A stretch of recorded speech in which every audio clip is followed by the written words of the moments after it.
Class 7 हम अपना chapter देख रहे थे हमारी हिस्ट्री का devotion path of the divine यानी ईश्वर से अनुराग। आज हम इसके 5 टॉपिक देखेंगे और ये चैप्टर अपना क्लोज करेंगे। ये चैप्टर पूरा नहीं आएगा, सिर्फ हमारा जो टॉपिक है इस्लाम एंड सूफियत यानी इस्लाम और सूफीज़्म यहीं तक आएगा। तो हमारा फर्स्ट टॉपिक रहेगा फिलॉसफी एंड भक्ति यानी दर्शन और भक्ति।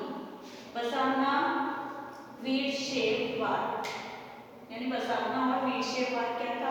द सन ऑफ महाराष्ट्र के संत नाथपंथी सिद्ध एंड योगीज, नाथपंथी सिद्ध और योगी, और इस्लाम एंड सूफीज़्म यानी इस्लाम और सूफी संत। ये सब कौन कौन थे, क्या था, इनके बारे में सब कुछ हम देखेंगे। तो हमारा फर्स्ट टॉपिक लिखते हैं पेज नंबर 107 से, फिलॉसफी एंड भक्ति यानी दर्शन और भक्ति। Shankara one of the most influential philosopher of India. जो शंकर था वो एक प्रभावशाली दार्शनिक था भारत का। Was born in Kerala in the 8th century। वो 8वीं शताब्दी में केरल में उसका जन्म हुआ था। He was an advocate of अविदा और the doctrine of the oneness of the individual soul and the supreme God। ये जो शंकर थे वो अद्वैतवाद के समर्थक थे, जिसके अनुसार जीवात्मा और परमात्मा दोनों एक ही है।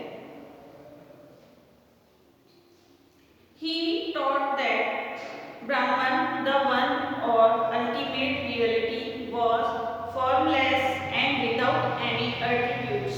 उन्होंने ये शिक्षा दी थी कि ब्रह्मा जो एकमात्र या परम सत्य है वह निर्गुण और निराकार है। He considered the world around us to be illusion or maya and purges renunciation of the world and adoption of the path of knowledge to understand the true nature of Brahman and attain salvation। इन्होंने कहा था कि संसार में ये मिथ्या यानी ये जो है सब कुछ माया है और संसार का परित्याग करने अर्थात संन्यास ले लेने पर ब्रह्मा की प्राप्ति होती है, ब्रह्मा ही मिलता है। ब्रह्मा की सही प्रकृति को समझने और मोक्ष प्राप्त करने के लिए ज्ञान के मार्ग को अपनाने का इन्होंने उपदेश दिया था। यानी कि इन्होंने कहा था कि अगर आप ब्रह्मा को पाना चाहते हैं तो आपको ज्ञान की प्राप्ति करना आवश्यक है। Ramanuj born in Tamil Nadu in the 11th century was deeply influenced by Alvars। जो रामानुज थे उनका जन्म हुआ था तमिलनाडु में 11वीं शताब्दी में और वो बहुत ही ज़्यादा प्रभावित थे अलवार से। According to him, the best means of attaining salvation was through intense devotion to Vishnu। उनके अनुसार इन्होंने क्या कहा था कि अगर मोक्ष प्राप्त करने का उपाय विष्णु के प्रति अनन्य भक्ति भाव रखना है, क्योंकि ये अलवार को मानते थे और अलवार लोग किसके भक्त होते थे? विष्णु के भक्त होते थे। तो इन्होंने विष्णु की भक्ति करना ही क्या बताया? मोक्ष को प्राप्त करना बताया। Vishnu and his grace help the devotee to attain the bliss of union with him. भगवान विष्णु की कृपा दृष्टि से भक्त उनके साथ एकाकार होने का परमानंद प्राप्त कर सकता है। He propounded the doctrine of Vishishtadvaita or qualified oneness in the soul even when united with the supreme God remain distinct। इन्होंने कहा था कि रामानुज थे उन्होंने विशिष्टता द्वैत के सिद्धांत को प्रतिपादित किया था, जिसके अनुसार आत्मा परमात्मा से जुड़ने के बाद भी अपना अलग सत्ता बनाए रखती है।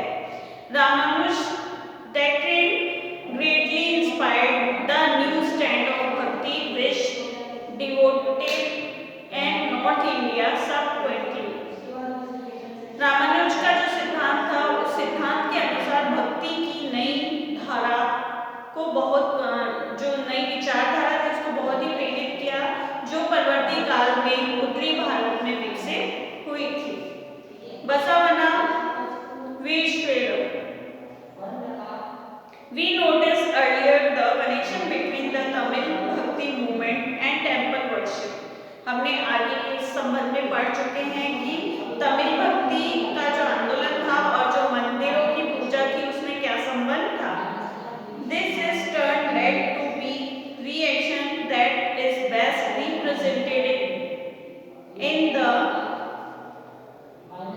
Veershaiva movement initiated by Basavana and his companies like Allama Prabhu and Akkam Mahadev. इसका मतलब ये है कि इसके जो परिणाम स्वरूप जो प्रतिक्रिया हुई थी वह बसवना और अल्लामा प्रभु और अक्कमा महादेवी जैसे उसके साथियों द्वारा प्रारंभ किए गए वीरशैव आंदोलन में स्पष्ट दिखलाई देता है। This movement began in Karnataka. ये जो आंदोलन हुआ था ये कर्नाटका में चालू हुआ था 12th century, mid 12th century यानी 12वीं शताब्दी के बीच से प्रारंभ हुआ था। The Vaishnavas argued strongly for the equality of all human beings and against Brahmanical ideas about caste and the treatment of women. जो वैष्णव थे जो वीरशैववाद थे, जो वीरशैव को मानते थे, उनका कहना था कि सभी लोग बराबर हैं और जो वो लोग इस चीज का बहुत ज्यादा विरोध करते थे कि जो ब्राह्मण लोगों ने जो आइडिया दिए हैं, जो विचार दिए हैं, उसमें जो नारी के प्रति व्यवहार बताया गया उसको बहुत ही ज्यादा गलत उन्होंने बताया है। They were also against all forms of ritual and idol worship. इसके अलावा वे सभी प्रकार के कर्मकांडों और मूर्ति पूजा के विरोधी थे। इसका सीधा सीधा यही मतलब है कि जो वीरशैववाद के लोग थे उन्होंने जो ब्राह्मणों के द्वारा जो कर्मकांड, जो मूर्ति पूजा और जो कास्ट से रिलेटेड जो काम बताए हैं उन सबको बहुत ही गलत बताया है। नेक्स्ट पेज देखिए आप। The Sant of Maharashtra, Maharashtra के संत। From the 13th to the 17th century Maharashtra saw a great number of saint poets, यानी कि 13वीं शताब्दी से लेकर 17वीं शताब्दी में जो बहुत से संत कवि हुआ करते थे महाराष्ट्र में। whose song is simple Marathi continue to inspire people. उनके जो लिखे गए गाने थे वो मराठी में लिखे गए थे और वो लोगों को बहुत ही ज्यादा प्रेरित करते थे। The most important among them were Dnyaneshwar, Namdev, Eknath and Tukaram, as well as women like Sakhubai and the family of Chokhamela, who belong to the untouchable Mahar caste. उनमें से जो फेमस लोग थे, जो मतलब संत कवि थे, वो लोग थे जैसे कि ज्ञानेश्वर, नामदेव, एकनाथ और तुकाराम। वैसे ही औरतों में भी कुछ फेमस थी जैसे कि Sakhubai and the family of Chokhamela, जो चोखामल का परिवार था वो। Who belong to the untouchable, यानी कि वो एक अस्पृश्य जाति से आते थे जिन्हें महार कहा जाता था। This regional tradition of bhakti focused on the Vithal temple in Pandharpur as well as on the nation of personal God residing in the heart of all people. ये जो भक्ति की ये जो क्षेत्रीय परंपरा चल रही थी, ये क्षेत्रीय परंपरा पंढरपुर में विठल पर और जनमन में हृदय में विराजमान व्यक्तिगत देव संबंधी विचारों पर केंद्रित था। मतलब कि उस समय इनका जो भक्ति भाव था वो बहुत ही ज्यादा मतलब लोगों के हार्ट को टच करता था, उनके दिलों में, उनके मन में ये चीज, उनके प्रति भक्ति भाव बैठा हुआ था। These saint poets rejected all forms of ritualistic outward display of pretty and social differences based on birth. ये जो संत कवि थे उन संत कवियों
सिंपल लॉजिकल आर्ग्यूमेंट।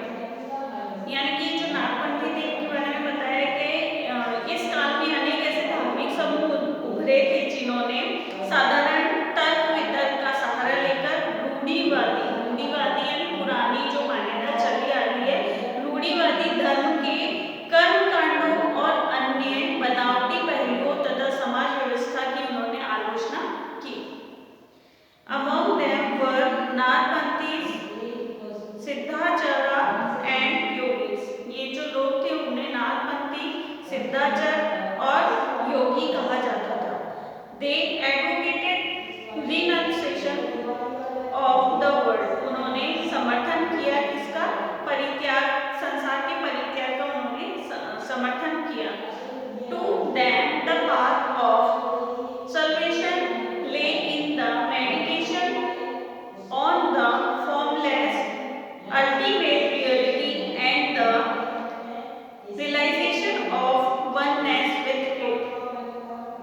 उनके विचार से निराकार परम सत्य का चिंतन मनन और उसके साथ एक हो जाने को की अनुभूति ही मोक्ष मानी है। यानी कि उन्होंने क्या किया कि ये समझाना चाहा कि जितना आप भगवान का ध्यान करते हैं, चिंतन मनन करते हैं और इसकी जो अनुभूति करना ही क्या है? मोक्ष का मार्ग बताया है।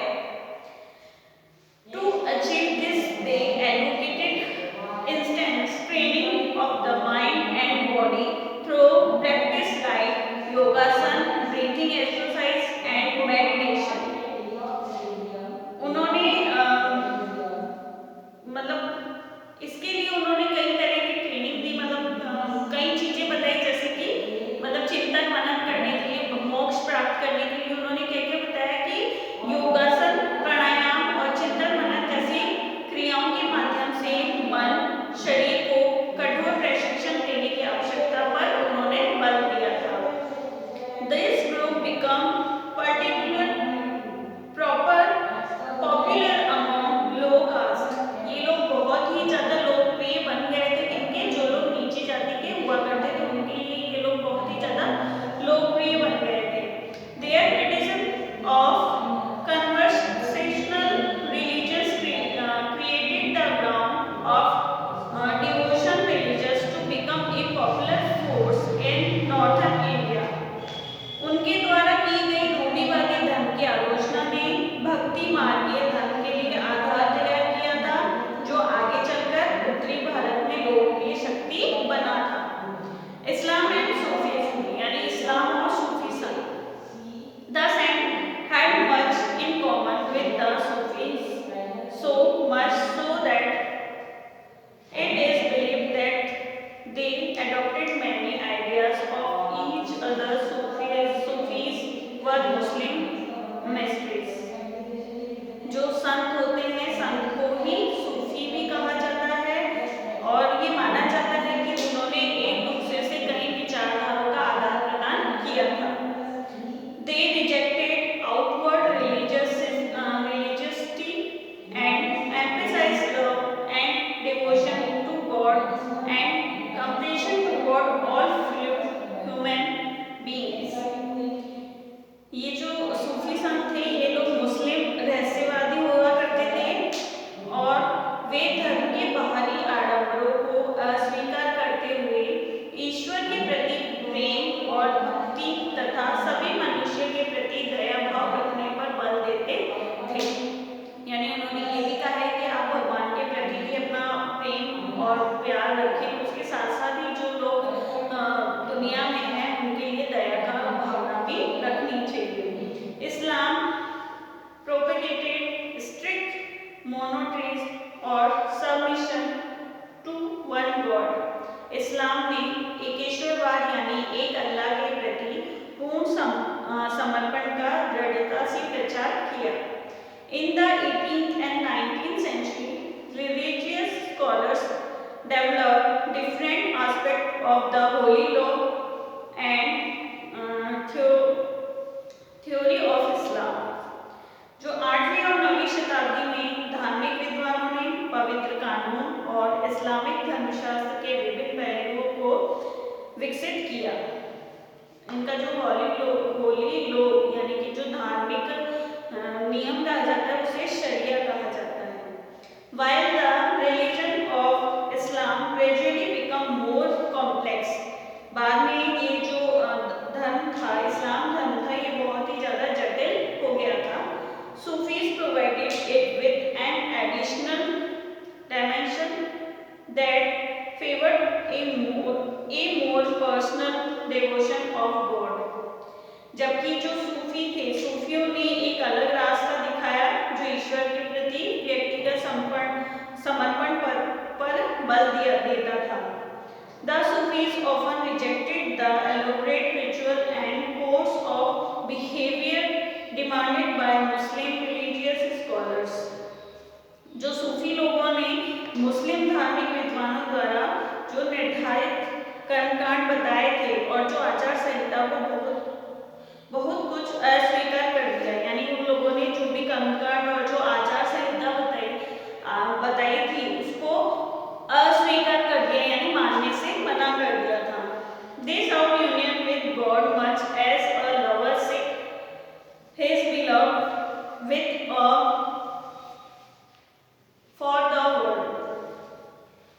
ये लोग जो हुआ करते थे वे ईश्वर के साथ ही उसी प्रकार जुड़े रहना चाहते थे जिस प्रकार एक प्रेमी दुनिया की परवाह किए बिना ही अपनी जो प्रियतमा थे उससे जुड़े रहना चाहते थे. Like the saint poets of Sufism too compose poems expressing their feelings and a rich literature in prose. यानी कि ये जो सूफी होते थे ये बहुत ही अपने भक्ति के प्रेम को दिखाने के लिए कई तरह की कविताओं का निर्माण करते थे और गद्य में एक विस्तृत साहित्य तथा कई किस्से कहानियों पर ये सूफी संतों के इर्द-गिर्द विकसित हुई थी. यानी इनका जो विकास किया था सूफी संतों ने किया था. आगे देखेंगे हम कि इसके अंदर जो पोएट थे ये लोग जो सेंट्रल एशियन के थे, मतलब जो मध्य भारत के कई जो सूफी संत थे बहुत ज़्यादा फेमस थे, जैसे कि गज़ाली, रूमी एंड सादी. यानी गज़ाली, रूमी और सादी थे, ये बहुत ही ज़्यादा उस समय फेमस थे. Like the Nagpanthis, Siddhas and yogis. ये लोग किसकी तरह होते थे? जैसे नागपंथी के सिद्ध और योगी थे उसी तरह के ये लोग भी थे. The Sufis too believed that the heart can be trained to look at the world in a different way. इन लोगों का भी यही मानना था कि दिल को पढ़ाया लिखाया जा सकता है, किस तरह? ताकि वो दुनिया को दूसरे तरीके से देख सके. They developed elaborate methods of training using zikr, contemplation, sama, raksh, discussion of प्रभास, ब्रीथ कंट्रोल एक्सेट्रा. ये जो लोग थे जो इस्लाम के सूफी, इन्होंने किसी औलिया या पीर की देखरेख में जिक्र, यानी जिक्र कहा जाता है किसी भी जैसे भगवान का नाम का जाप किया जाता है उसे जिक्र कहा जाता है. चिंतन, समा, रक्स यानी नृत्य, नीति चर्चा, सांस पर नियंत्रण आदि के जरिए प्रशिक्षण की विस्तृत रीतियों का विकास किया था. इन सब रीतियों का विकास किसके द्वारा किया था? जो सूफीज्म होते थे यानी सूफी संत, उन्होंने किया था इसका विकास. A large number of Sufis from Central Asia settled in Hindustan from the 11th century onwards. एक बहुत ही बड़ी संख्या में जो सूफी लोग थे वो मध्य एशिया में रहते थे. मध्य एशिया के जो हिंदुस्तान में उसमें रहते थे.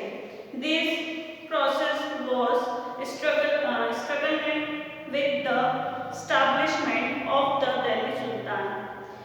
दिल्ली सल्तनत की स्थापना के साथ ही यह प्रक्रिया उस समय और भी मजबूत हो गई थी जब उपमहाद्वीप में सर्वत्र बड़े बड़े अनेक सूफी केंद्र विकसित हो गए थे. The चिश्ती सिलसिला was among the most